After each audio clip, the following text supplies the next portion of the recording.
On parle de l'excuse de minorité. Pourquoi on parle de ça? Eh bien parce qu'il y a eu ce fait divers dans les Vosges, bien sûr, avec cet adolescent de 15 ans mis en examen dans l'affaire du meurtre de Rose. C'est cette fillette de 5 ans qui a donc été tuée dans les Vosges. Il risque 20 ans de prison, mais il pourrait sortir au bout de 10. Et en fait, il risque une peine 2 fois plus légère que s'il avait été majeur. C'est ça l'excuse de minorité. On avait David Lisnard, le président des maires de France, il y a quelques instants, comme invité, Paul Lassène. Et David Lisnard, lui, voudrait que cette excuse de minorité soit abaissée à 13 ans. Oui, voilà, il veut être clairement plus répressif, en tout cas dans les cas où le discernement de l'adolescent est prouvé. Je vous rappelle aussi ce chiffre, 71% des Français seraient pour l'abaissement de cette excuse de minorité. On a ce message de René, la suppression, pardon, et on a ce message de René qui lui trouve ça inadmissible que 2 tiers des Français veulent baisser cet âge. C'est bien représentatif de nous qui avons des préjugés plus que des arguments. Chaque cas est différent. Et il faut traiter chaque cas différemment et pas en faire une généralité. Parce que c'est souvent, c'est ce qu'explique René, c'est que c'est des cas souvent très compliqués de familles déchirées ou d'enfants qui n'ont pas de famille. Et que juger tous ces enfants qui commettraient des délits ou des crimes de la même façon, c'est pas possible aujourd'hui. Pour lui, pour René en tout cas, qui nous a écrit sur Direct Ça Studio. dépend du crime. Si tu voles une orange, de toute façon, tu n'auras pas la même peine que si tu tues une gamine. Ça, c'est évident. Bien sûr, c'est qu'il y a forcément un responsable. Eric Olégas. Ben oui. Les enfants dont parlait, effectivement, j'allais dire la délinquance infantile et des jeunes au 19e, au 20e, c'était des gens qui étaient dans des situations sociales abominables. Ce qu'il y a aujourd'hui, ce que je vois moi, dans ces attitudes agressives d'adolescents de 14-15 ans, ils sont souvent dans le milieu, à défaut d'être aisés, ils vivent confortablement. Il n'y a pas de raison sociale. C'est la non-éducation, c'est ce qu'ils voient à la télé, c'est la violence qui s'installe dans la société, c'est le sectarisme, c'est le rejet. Ils se comportent comme des petits voyous. J'ai encore assisté tout à l'heure à une scène, le métro a des problèmes. Voilà, on se bat, on se cogne, et ce sont souvent les adolescents qui sont les plus agressifs. Donc moi, à un moment donné, alors 13 ans, pourquoi pas, moi, je suis désolé, je vais être très trivial, au-dessous de 14, je fous les parents en tôle. C'est pas ça. Quoi ? Je trouve une responsabilité. Quel rapport ? Un très jeune enfant qui se comporte mal, il y a forcément un responsable. Mais tu peux avoir aussi des soucis psychologiques. Regarde le gamin qui a tué une prof aux Pays-Bas, c'est la faute des parents ? Non, je dis quand je mets les parents en tôle, ça veut dire que je mets la société en tôle, je mets les ça va être adultes. facile. Non, une grande prison, je mets le responsable social qui a laissé cet enfant sans soin et qui n'a pas repéré. Celui qui a démissionné. Parce que ça se surveille, ça se repère. Le cas des Vosges, on avait un signalement. Voilà. Et on a des services de l'État qui sont là pour être prévenus. Souvent, quand on les prévient, ils ne bougent pas. Le nombre de plaintes dans les commissariats ou d'assistantes sociales à qui on a dit les parents tapent l'enfant, les parents... Oui, mais on peut pas retirer. Et les juges qui remettent des enfants chez les parents tortionnaires et des adolescents qui sont libérés alors qu'on sait que les conditions de leur libération n'est pas requise. Il y a toujours un responsable administratif, étatique, donc social. l'enfant n'est pas responsable pour vous en fait. Alors, au-dessous de 14 ans, je suis désolé, il est responsable de ce qu'il a commis en tant qu'être vivant. Mais politiquement et sociologiquement et intellectuellement, j'estime que sa responsabilité est atténuée.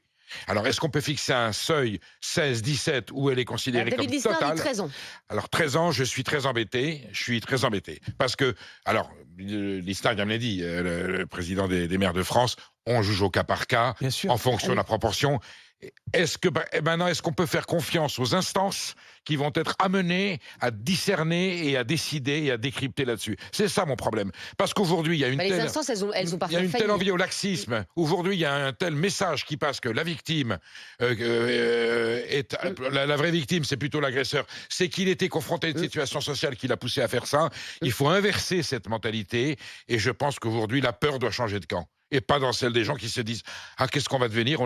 Il y a des gens qui sont lâchés dans la nature, et puis parce qu'ils sont jeunes, et en plus, quand ils seront sanctionnés, on tiendra compte de la précarité, de la jeunesse, de la situation. Là, ça avait un vrai problème qui n'ira pas en s'arrangeant, mes amis. Thierry Moreau, est-ce qu'on peut être responsable quand on a 13, 14, 15 ans, vraiment responsable de ses actes ? Parfois, je le disais tout à l'heure, il peut y avoir des degrés de maturité ou d'immaturité qui varient selon l'âge. En fait, la clé, c'est la fin de l'automatisation. De dire, tous les gens, à tel âge, au-dessus ils sont responsables, en dessous ils sont pas responsables. C'est ça qui pose problème. Non, tu peux. C'est comme aujourd'hui, la loi dit tu peux, entre 16 et 18 ans, enlever l'excuse de minorité. Cette automatisation en dessous de 16 ans, elle doit être appréciée par le juge et donc ne pas être... Oui, mais il faut que tu aies une loi qui dit l'excuse de sûr. minorité peut être enlevée entre 13 et 18 ans, par exemple. Exactement. Ce qu'il n'y a pas aujourd'hui, puisque c'est entre 16 et 18 ans. Au cas par cas, parce que très clairement, il y a des... Alors, moi, je veux bien qu'on rende responsable la société, tout ce qu'on veut. Il y a un moment, c'est une personne qui a commis un acte et qui est responsable devant la société. Et on n'est pas au civil, on est au pénal. Pour qu'un gosse en arrive là, tu es d'accord qu'il y a eu un problème antérieur? Oui, mais ça peut être, un gamin qui s'est fait entraîner par une bande. Ça peut être au contraire quelqu'un qui est un multi-récidiviste et qui a même 13 ou 14 ans. Il a commencé de bonne heure, alors. Rompu au système judiciaire. Donc, à chaque fois, il faut apprécier. La fin de l'automatisation me paraît être la clé du problème. La société est forcément responsable quand un mineur est en cause dans une affaire de délinquance grave, pour vous, Emmanuelle Dancourt? On a forcément failli quelque part, collectivement. Alors peut-être pas nous ici, là, comme ça, sur le plateau et les gens qui nous écoutent. Quoique, on est peut-être passé à côté de choses qu'on n'a pas vues. Il y a forcément une responsabilité collective quelque part, et c'est bien ça qui m'ennuie, sans ôter, comme je disais tout à l'heure, 100% de la responsabilité à la personne qui a 14, 15, 16, 17 ans. À quel moment ça a failli? À quel moment ce gamin, on n'a pas réussi à le rattraper? À quel moment on l'a laissé tout seul dans la rue? On l'a laissé se démerder? À quel moment on n'a pas su l'entendre? Et puis moi, il y a un truc qui me gêne. Je vous parlais d'une autre histoire, mais il se trouve que j'ai assisté à un procès. Je ne sais pas si vous vous souvenez, si vous vous intéressez aux faits divers. En 2004, Anne-Lorraine Schmitt a été assassinée dans le RERD de 44 coups de couteau. Il se trouve que moi, j'ai écrit un livre sur cette femme. Elle avait 24 ans. Il se trouve que la personne qui l'a tuée était un récidiviste. Il avait violé 10 ans plus tôt une femme. Et cette femme, les psys ne l'ont pas écoutée. Elle a dit « Je n'ai pas été tuée par un énorme coup de chance parce que quelqu'un l'a dérangée pendant le viol, mais j'ai vu passer dans son regard qu'il allait me tuer. » Elle s'en sort miraculeusement. Elle témoigne au procès de ce mec-là. Et finalement, les psys disent « Ouais, non, mais non, il va pas recommencer. C'était vraiment un coup unique. » Ils le sortent de prison. 2 ans plus tard, ils nous tuent Anne-Lorraine Schmitt en essayant de la violer. Moi, ça me pose question. Qui on écoute là-dedans? Enfin, la justice, qui a l'air tellement sûre d'elle-même, qui est tellement sûre d'elle, qui ne trouve pas du tout qu'elle est dysfonctionnelle, ni quand on parle de présomption d'innocence, ni quand on parle de... Ce qu'a dit le gardien à la retraite tout à l'heure, qui était en Charente. Elle est dysfonctionnelle notamment dans les délais, parce qu'on voit bien, par exemple, que ce gamin qui a passé 1 an et on ne pouvait pas le garder plus d'1 an dans son centre fermé, si son jugement était intervenu avant la fin de cette période maximale pendant laquelle on peut garder un mineur, on a un problème de moyens. On a un problème de moyens. Mais il est où, le ministre? Punaise, on l'entend pas depuis le début de cette histoire. Il est où, Dupond-Moretti? Alors, je pense que le ministre n'a pas forcément à s'exprimer sur chacun des faits divers qui font la une de l'actualité. On sait bien que c'est un problème de moyens, Thierry. Il a exprimé sur le cas, il a exprimé sur la situation. Oui, tout à fait. D'autres l'ont fait avant lui. Il s'exprime tellement souvent sur beaucoup de choses, on aimerait bien qu'il s'exprime sur ce qui le concerne. Exactement. Je voudrais qu'on prenne Amadou en ligne. Il patiente depuis tout à l'heure au 32-16 et nous appelle de Nogent-sur-Marne. Bonjour Amadou. Bonjour l'équipe, bonjour Estelle. Bonjour. Du coup, j'allais jamais passer parce que Perico, il s'arrêtait pas. Mais c'est Perico. C'est normal. C'est Perico, on est habitué. Et je fais partie, Perico, justement, de cette gauche bien pensante dont, depuis tout à l'heure, il passe son temps à taper dessus. Voilà, moi je précise que c'est qu'un début. Mais oui, c'est qu'un début. Mais par contre, Perico, moi je voulais dire quelque chose. Je pense que je suis d'accord avec ce que Thierry Moreau a dit et ce que l'autre auditeur a dit précédemment en fait par un message. En fait, je pense qu'il faut gérer les choses au cas par cas. Parce que je pense qu'il y a différents faits divers. Donc du coup, il ne faut pas tous les mettre dans le même sac. Mais on est d'accord, Amadou. Je suis pour. Mais moi, je suis pour poser le débat. Par exemple, j'ai bien précisé que je suis de gauche, mais je suis pour justement poser le débat parce que je pense que, en fait, il y a un truc que je ne supporte pas. Et ce qu'il a dit, je crois que c'était celui qui travaille dans les prisons, c'est les peines automatiques de baisser. Mais moi, je supporte pas. Une personne qui a été condamnée pour 10 ans de tôle, au final, il fait 6 ans de tôle. Mais même, pourtant, encore une fois, je suis de gauche, mais pourtant, je déteste ça. Je déteste ça, les peines de déduction automatique pour les gens qui ont commis des crimes ou des délits. Donc du coup, moi, à mon avis, je serais ministre de la Justice, mais franchement, les mecs, un mec commet un truc où il fait 20 ans, il va faire les 20 ans de tôle. Hein. C'est même pas genre, tu vas lui baisser, il va faire la moitié. Donc, mais en fait, après, ils font ça pour dire que si il y a une bonne conduite, etc., il faut qu'il y ait un peu, allez, je vais pas dire le bout du tunnel, un petit espoir, en fait, et pousser. Parce que imaginez, si vous dites à quelqu'un, bah, tu vas faire 20 ans, c'est incompressible, etc., la personne, en fait, elle sait qu'elle va grosso modo jamais sortir, donc elle va même pas bien se conduire, etc. Donc c'est essayer de donner un petit espoir, mais effectivement une réduction de peine de moitié, c'est pas possible.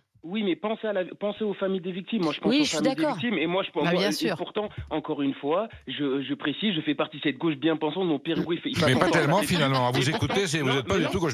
Vous êtes de gauche et je le suis peut-être aussi. Mais c'est bien pensante que j'attaque. C'est pas gauche. On est d'accord. Voilà. Il y a la droite bien pensante aussi. Voilà. Oh là, elle est pire encore. Il y a la droite bien pensante. Non, mais moi, je suis de gauche côté social, mais par contre côté justice et pénal. En fait, je suis de gauche, mais par contre, je dis juste que en fait, il faut pas non plus être dans un monde de bisounours. Il faut pas être dogmatique, quoi. Ouais, c'est ça. Et par contre, je pense vraiment que en fait, ce débat-là, bien sûr, évidemment, il faut le mettre, mais par contre, je suis pas pour 13 ans comme David Lisnard, il a dit. Moi, je pense que 14 ou 15 ans, bien évidemment, qu'on peut débattre dessus, parce que je m'intéresse sur plein de faits divers quand je vois ça sur les médias, etc.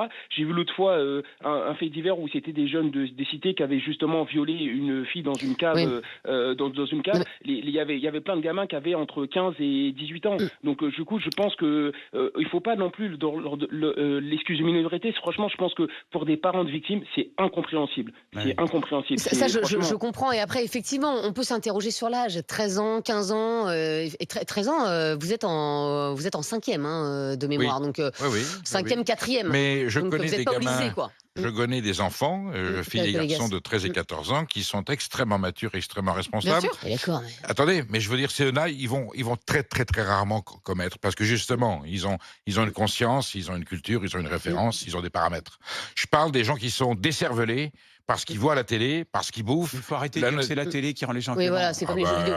Moi, je voudrais quand même. Rire. J'espère que tu dis ça pour plaisanter. Non, mais pas du tout. Je ne parle pas de la télé en général. Je parle de certains programmes de télé. Les jeux vidéo, les machins, mais oui. Les séries américaines. Bien sûr. Mais c'est tellement factuel. Tu fais Ce qui est formidable, c'est que tu fais partie de ces gens qui disaient aux États-Unis que les westerns étaient dangereux pour la violence auprès des jeunes. C'est complètement rétrograde. Oui, il ne s'est rien passé. À l'époque, avec les westerns, John Wayne n'a jamais fait de personne. Aujourd'hui, on a des relations directes. Sur les jeux vidéo, il y en a peu quand même. Non, on n'a pas de relations directes, non. Aujourd'hui, il y a des relations directes entre des enfants qui commettent, bien sûr, mais qui sont en permanence devant des jeux vidéo. Tous les psychiatres, tous les sociologues le confirment. Et puis encore une fois, il faut vraiment. Il n'y a que les gens qui ont des intérêts dans la vidéo qui le nient. Il faut vraiment parler de cette histoire de discernement. Encore une fois, l'excuse de minorité, elle ne tient que si le mineur n'a pas son discernement aboli ou altéré au moment des faits. Et là, notamment dans le meurtre des Vosges, ça pose énormément de questions. Donc, si ça se trouve, ce mineur ne sera jamais jugé. Peut-être. Moi, je me pose une question. Je fais un rapport qu'il n'y a peut-être pas à faire. Mais un ado peut être émancipé à l'âge de 16 ans. 16 ans, oui. On est d'accord ? Oui. Pourquoi il ne pourrait pas être... Mais la loi prévoit déjà que ce cas-là est en justice... pénal à 16 ans, tu vois, en majorité pénale à 16 ans. C'est prévu. Exactement, c'est l'excuse de minorité qui peut être enlevée à partir de 16 ans. On est avec Amine qui nous appelle de Lyon. Bonjour Amine. Bonjour Estelle, bonjour à toute l'équipe. Bonjour Amine, et vous vouliez nous donner votre point de vue sur cette excuse de minorité. Est-ce qu'il faut la supprimer ? Pour moi, non. Oui, pardonnez-moi, excusez-moi. Oui, il faut supprimer cette excuse. Alors, certes, c'est un mineur, il a aujourd'hui 15 ans. Mais pour rappel des faits, il y a un an en arrière, il a été condamné ou oui, pour viol. Mais on parle pas que de ce mineur. Là pour le coup, ça c'est un fait divers. On part de ce fait divers là, mais c'est pour tous les mineurs en fait. Exactement, comme je disais donc au standard d'Istoma. Pour moi en fait, il faut traiter les affaires au cas par cas. C'est pas moi qui vais vous faire un rappel sur les lois aux États-Unis, mais pour ce genre d'atrocité aux États-Unis, il me semble que on n'est pas loin de la perpétuité. Ouais, mais ils sont plus durs que nous. Aux États-Unis, il y a quand même la peine de mort dans certains États. Donc. D'accord, voilà. Et aujourd'hui, en fait, pour moi, la seule victime, en dehors de la petite, c'est la mère qui a pris perpétuité. Oui, c'est vrai. Voilà. Ouais, la famille de la victime, bien sûr. Et comme beaucoup d'autres parents, donc eux prennent perpétuité, il n'y a rien pour les consoler, et donc le gamin va sortir au bout de 5 ans, au bout de 10 ans, il va refaire sa vie. Tandis que voilà, il y a une famille, il y a une mère qui est détruite. Pour moi, c'est pas possible. Oui, mais mes propos sont peut-être durs. Non. Il faut garder correspondent à la réalité. Il faut garder une pensée pour toutes les personnes qui sont détruites à vie, dont cette maman, la maman de Lola, et j'en passe. Donc non, mes propos sont encore durs, mais il ne doit pas s'en sortir aussi facilement. C'est trop facile. Il va sortir même dans 10 ans. Il aura quoi, 25 ans. Il aura tout le temps de se reconstruire. Tout le temps. Oui, alors s'il est jugé, encore une fois, s'il est jugé, il n'est pas du tout sûr qu'il soit jugé. Merci en tout cas, Amine, pour ce point de vue. Alors...